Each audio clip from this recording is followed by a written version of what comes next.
بتبدأ القصة ببطلنا وهو واقف مع صاحبته في المدرسة وبيعترف لها إنه معجب بيها، فبتقعد تفكر شوية وبعدها بترفضه عشان هو تخين. ومن ناحية تانية كان صديقه مستنيه تحت، ولما بينزل بطلنا صديقه بيحس إنه زعلان، وساعتها بيعرف إنه اترفض وبيقول له أنا قلتلك من أول ما تروح. وبعدها بيروح بطلنا وبيقرر إنه يوقف نظامه الغذائي بسبب إنه مبقاش جايب أي نتيجة. وبعد لما بياكل بيقرر إنه ينزل يجري شوية، وبعد لما بيجري شوية بيقف عشان يستريح، وساعتها بيسمع صوت حد بيندهله، ولما بيبص جنبه مش بيلاقي حد. وبعدها الصوت ده بيكلمه تاني وبيظهر له العجوز طاير في الهوا. وبعدها العجوز ده بيقول له انت سريع جدا، كمان الدماء بتاعته مميزه وشبه منقرضه. وفي اللحظه دي بطل اللي اسمه تشوي بيكون خايف جدا، والعجوز لما بيقرب منه بيقول له ما تخافش. وبعدها بيقول له خليني اعرفك بنفسي، انا سيد الخراب مسؤول عن الوحوش شبه الجزيره الكوريه. وبعدها بيبص على تشوي وبيقول له شكلك كده مش فاهم انا بتكلم في ايه. وبعد كده بيطلع قطعه من القماش معاه وبيرميها على تشوي، وتشوي لما بترمي عليه القماشه دي بيحس انه متكتف. وبعدها العجوز ده بيلف جوه القماشه وبيطلعه منها تاني، ولما بيطلعه تشوي بيكتشف انه في مكان تاني، ولما بيبص حواليه بيترعب. وبعدها بيسأل العجوز ده وبيقول له انا فين، وساعتها العجوز بيقول له بص يمينك وشمالك. فلما بيبص تشوي بيلاقي مجموعه من الوحوش، وبعدها العجوز بيقول له ده عالم الوحوش، بيقول ان الوحوش دي كانت كائنات بتخاف منها البشر جدا. وبعدها بيقول عن السبب وجوده هنا،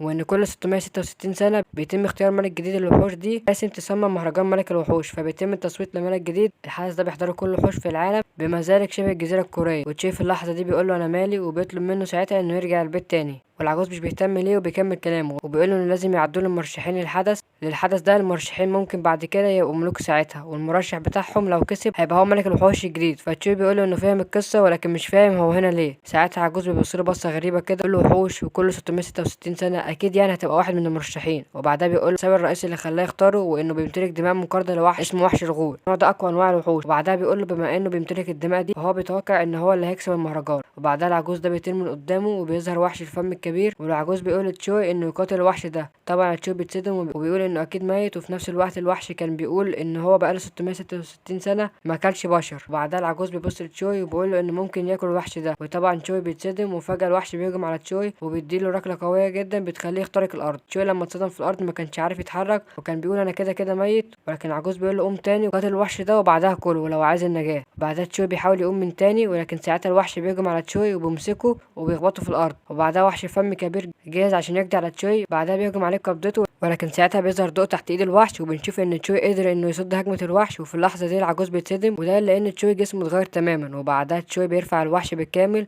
وبيقضي عليه نهائيا. واللي حصل لتشوي ده حاجه اسمها الصحوه الكامله، ودي اللي حولته من انسان لنصف بشري ونصف غول. بنشوف تاني يوم تشوي هو بيحكي مع صاحبه وقال له على كل اللي حصل، وبيقول له ان كل ده كان حلم، وبيقول له كمان انه قدر يرفع وحش عملاق بدراعه واحده بس. ساعتها صاحبه بيقول له ان حلمك كان ممتع في النهايه، ولكن تشوي بيقول له انه ما كانش ممتع على الاطلاق، وده لانه تعرض للضرب كذا مره، ولكن المشكله انه حاسس ان الضرب ده كان حقيقي. وانا صاحبي بيقول له من الغريب انك تضرب اثناء حلمك. وبعدها بيساله انت ازاي رفعت وحش عملاق، فبيقول له تشوي ان الامر كان غريب فعلا. وبعدها بيقول له ان في حاجه حصلت في النهايه قصده على الحصوه الكامله، بيقول له انه حاسس بدي فعلا. بيقول له كمان انه حاسس ان لو حب يعمل كده دلوقتي هيقدر، ولكن ساعتها صاحبي بيبدا يسخر منه وبيقول له انت كده زودتها. تشوي بيقول له ان اللي حصل ده سبب هوس وخساره الوزن، حتى اني حاسس ان جسمي اتغير. وفجاه هو بيبص على ايده بيلاحظ ان جسمه اتغير تاني، وبيشوف المكان اللي كان في الليله اللي فاتت واللي كان مفكره حلم، وبيشوف راجل عجوز تاني ولكن المره دي بيلاقي بنت معاه. وساعتها تشوي بيقول ان اكيد ده مش حلم، وبعدها بيبص جنبه وبيلاقي الوحش العملاق وبيتصدم وبيسأل هو فين. وفي اللحظة دي العجوز بيكون بيكلم البنت اللي معاه وبيسألها ايه رأيك في الشاب ده. فالبنت بتقوله ان خايب ظنها، وبتقوله انها اول مرة تشوف شخص نصف بشري، وبتقوله كمان انه ضعيف ومثير للشفقة، انها مش مصدقة ان الشخص ده بيحمل دم الغيران. وهنا العجوز بيقول لها ان شاف القتال بنفسه، تغير ان الوحش اللي قدامها ده هو اللي موته. ساعتها البنت بتقول ان الوحش ده كان ضعيف. تشي بيقوم وبيسألهم لو الاختبار انتهى، وده لانه عايز يرجع للبيت. وهنا العجوز بسرعة كبيرة بيكون قدامه بيقول له فعلا الاختبار انتهى وان اثبت جدارته وعشان يتخذ قراره. وفي نفس الوقت في صوت تاني بيتكلم وبيقول للعجوز انه ما كانش متوقع منه ده،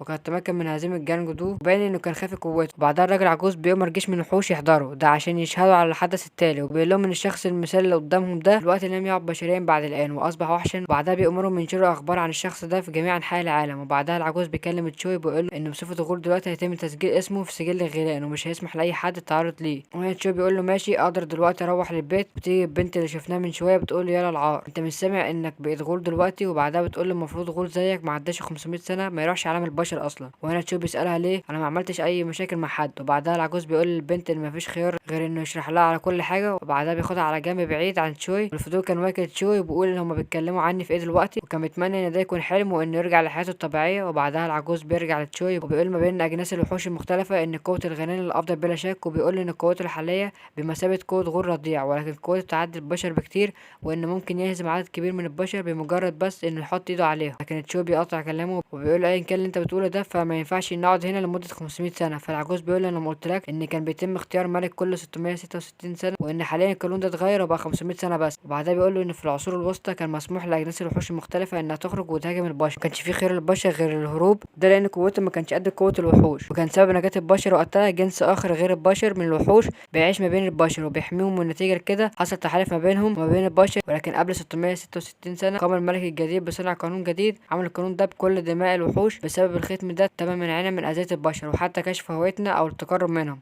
عشان كده البشر قالت ان الوحوش دي مجرد اساطير ومجرد قصص بتتقال للاطفال، وبعدها بيفرحوا وبيقولوا ان القانون ده مش هيفضل كتير، لكن في مده نص سنه هينتهي الحكم الملك ده وهينتهي معاه العقد اللي عمله. في هذه السنه ستحين اللحظه التي ينتظرها جميع الوحوش، وكل الوحوش هيتم تحريرها، هيشنوا حرب على البشر هترجع لهم اصلهم. في اللحظه دي تشوي بيتصدم طبعا لانه مش عايز ده يحصل. وبعدها العجوز بيقول ان كل اللي عليه انه يستنى 6 شهور دول وانه يتعلم التحكم في قوته عشان يمشي بسرعه. وهنا تشوي بيقول له ازاي اتعلم استخدام قوتي وايه اللي هيحصل بعد لما اتعلم استخدامها. ساعتها العجوز بيمسك لحيته وبيقول له انت بتفكر في ايه؟ الوقت ده تشوي كان بيفكر ايه اللي هيحصل لو اتحررت الوحوش، وبعدها بيقول انه لازم يحمي البشريه، لكن رغم ده في فوضى كبيره هتحصل ويمكن ساعتها البشريه تنتهي. وبعدها العجوز بيقول له ان عزيمته كويسه ولكن احتمال نجاته ضعيفه، ولكن المحاوله مش هتخسر حاجه. وبعدها بتيجي البنت اللي شفناها من شويه وتقول له ما تتفوهش باشياء مستحيله، مستحيل الشخص ده يبقى ملك الوحوش. وبعدها الراجل العجوز بيقول لتشوي نسيت اعرفك عليها، اسمها سيول هو، وهي طفله هتشارك في المهرجان وهتكون من المرشحين منصب الزعيم زي تشوي بالظبط. ساعتها سيول بتقول للعجوز انت ليه قلت له على اسمي من غير لما اسمح لك؟ وبعدها بتقول انا سمعت انك هتزود من قوتك عشان تعرف ترجع لعالم البشر، وتقول له ساعتها اتمنى انك ما ترجعش في كلامك لانه وقتها تكون شخص ضعيف وعديم الشرف. وبعدها الراجل العجوز بيقول لتشوي ان البنت دي عايزه تروح لعالم البشر هي كمان، انها مصيره على الدخول الاختبار في اقرب وقت. وبعدها البنت دي بتقول للعجوز انها المفروض اصلا ما تاخدش الاختبار لان قوتها معروفه، وهنا العجوز بيقول انه لازم يقيم قوتها الاول. بعدها بتقول له اتمنى ان ده ما يكونش احد اعذارك وخلاص. والعجوز بيقول لها انها قدامها اختبار دلوقتي عشان يدرس تعاملها مع البشر، احنا معانا دلوقتي نصف بشري، دي فرصه مناسبه، دي افضل طريقه للحكم على مؤهلات. يكون قصده انها تدرب تشوي ولو شاف نتيجه في اخر الشهر فهي مؤهله انها تروح لعالم البشر. وبتبدا تصرخ في العجوز وبتقول انت ازاي عايزني ادرب شخص زي ده كده بتعجزني وخلاص. فالعجوز بيرد وبيقول لها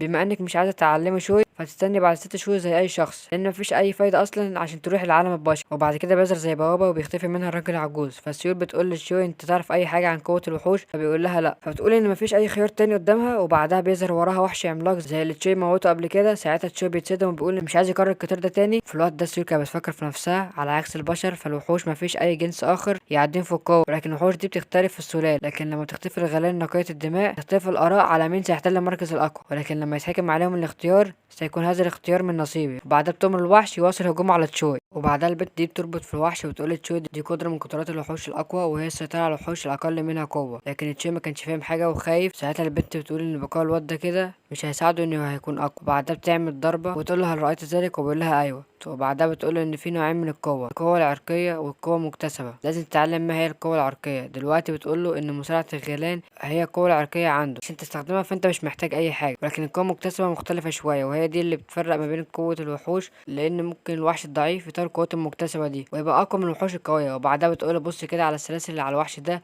انا اقدر اتحكم فيه عشان هو ضعيف وهو مش بيرضى يتدرب لانه واثق في حجمه وان الحجم ده هو اللي هيخليه يفوز في اي قتال. وبعدها بتقول له انها وافقت تدربه ولكن لو ما ظهرش نتائج بسرعه هتقضي عليه، فلو مش مستعد دلوقتي فهي بتنصحه انه يستسلم. ساعتها تشي بيفكر شويه لكنه بيوافق لانه ما يقدرش يستسلم دلوقتي. وساعتها بيقول لها انه موافق اللي هي تعلمه وبيطلب منها تعلمه اي حاجه تعرفها. بعدها بتقول له انا عارفه انك هتفشل في اي حال لكن المحاوله افضل من لا شيء، لكنها بتقول له ايه رايك ناكل وجبه الاول؟ ساعتها بيكون متلهف اللي هو ياكل لانه جعان. ساعتها بتقول له ان اي وحش في العالم ده بيتغذى على امتصاص القوه، ولكن لان جسمك ضعيف انت مش هتقدر تمتص القوه دي، في العاده انت هتقدر تمتص القوه دي لكن لما تاخد على عالم اكبر. وبعدها بتقول له ان الطعام بتاع البشر مش بيحتوي على قوه. تقول يلا بينا نروح ناكل. بيقول لها انه خلاص ما بقاش جعان، لكن فجاه بيحس بحاجه غريبه في جسمه وكانه شبه مشلول. وساعتها البنت بتقول له ان المفروض ياكل، ان المفروض يكون عنده قوه في جسمه واكيد استهلك قوته لما كان بيقاتل الوحش امبارح. بعدها بتقول مفيش اي مشكله، شايف الوحش اللي هناك ده انت هتروح تقتله دلوقتي، ودي على طريقه النزال في عالم الوحوش. في عالم الوحوش اللي بيخسر حياته بتكون حياته ما بين ايد الفائز. وبعدها بتقول له يروح يهزم الوحش ده يمتص قوته، انه هيكون وجبه جيده بالحجم الكبير بتاعه ده. ساعتها تشوي بيبدا يتقدم ناحيه الوحش وبيقول انه هزم واحد زيه امبارح واكيد ده مش هيكون صعب، ولكنه بيحس بطاقه غريبه بتخليه عايز يهجم على الوحش ده. وهنا تشوي بعد عن الوحش وفي حاجه ولا تشوي ولا السيول كانوا يعرفوها، وهي ان من طبيعه الغنان انها بتدور على الفريسه الاقوى، وده لانها تمتص اكبر قدر من الطاقه. وساعتها تشوي بتبص فوق وبتلاقي ان شوي بيهاجمها هي،